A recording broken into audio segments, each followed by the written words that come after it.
નમસ્કાર, અમારી news channel news for Kathiawad ને લાઈક કરો, શેર કરો અને સબસ્ક્રાઇબ કરો.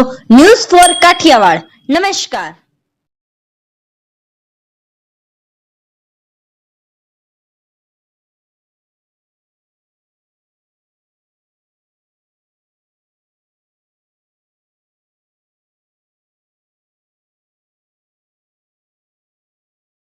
જૂનાગઢમાં તમામ ગૌશાળાઓના સંચાલકોએ જૂનાગઢના કલેક્ટરશ્રીને એક આવેદનપત્ર આપ્યું.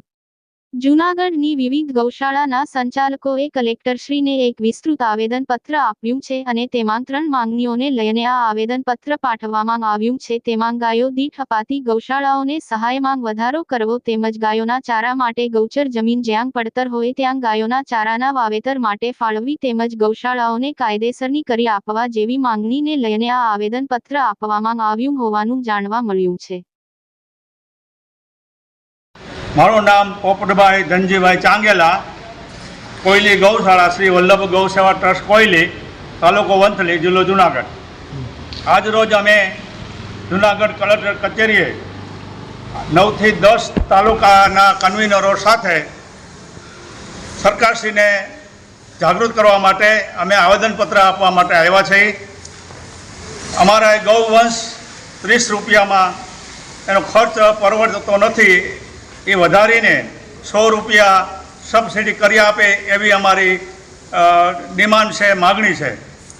આ આંદોલન અમારે માત્ર જૂનાગઢ જિલ્લા પૂરતું નથી, તમામ સમગ્ર ગુજરાત રાજ્યના દરેક જિલ્લા, દરેક તાલુકામાંથી જ આ રજૂઆતો થાય છે. અને સરકારને અમારી નમ્ર વિનંતી છે કે ગૌવંશને નિભાવવા માટે ₹30 સબસિડીમાંથી ₹100 સબસિડી કરી આપે એવી અમારી બધાની બુલંદ માગણી છે. કેટલા ગૌવંશને નિભાવવામાં આવે છે જિલ્લા? અમારી ગૌશાળામાં અત્યારે 130 ગૌવંશ નિભાવીએ છીએ. ગામમાં રખડતા ભટકતા ગૌવંશને અમે સાચવીએ છીએ, એને બકલ મારી અને એનું રજીસ્ટર અમે નિભાવીએ. દિનેશભાઈ નાથાભાઈ બેચરા, મારું વંથલી તાલુકો, જુનાગઢ જિલ્લો, ડુંગરી ગામ. અમે આજરોજ જુનાગઢ જિલ્લાના 9 તાલુકાના આવેદનપત્ર મામલતદાર સાહેબ શ્રી વંથલી, ભેસાણ, વિસાવદર, માણાવદર, ટોટલી 9 તાલુકાને આપી અને કલેક્ટર સાહેબ શ્રીને આવેદનપત્ર આપવા માટે આવેલ છે.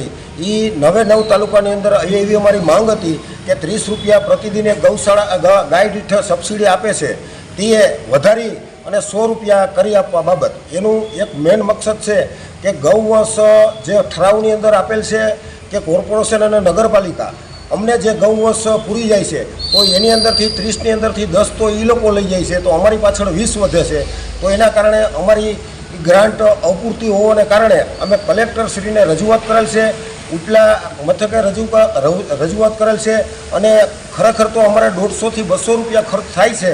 છતાંય સરકારશ્રી આની અંદર કાપ કર્યા વગરની જો આ આપશે તો અમને યોગ્ય ગણાશે. ને બધાયની 9 તાલુકા વતી 322 ગૌશાળા વતી 9 તાલુકાની અંદર ટોટલી 322 ગૌશાળા આવેલ છે અને 27,885 ગૌવંશ આવેલ છે. એ બધાય તમામ હાજર રહી અને અમે આ અવાજ ઉઠાવ્યો છે અને સરકારશ્રી અને કલેક્ટરશ્રી અમારો અવાજ સાંભળે.